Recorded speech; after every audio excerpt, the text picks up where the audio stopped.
Hello everybody and welcome. In this video I'm going to show you how to install and set up the application for your speaker JBL Horizon 3.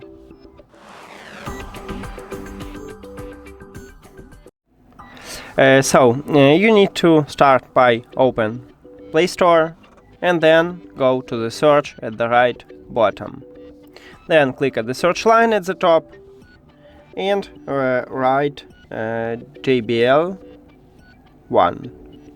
Now search and you should install this application what's called JBL 1.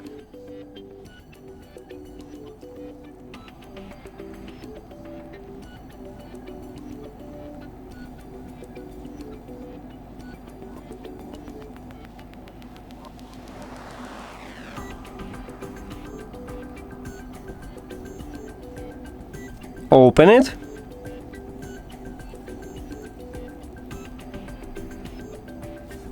Accept.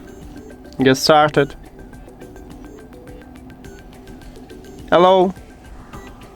While using the app. Hello. And we did it.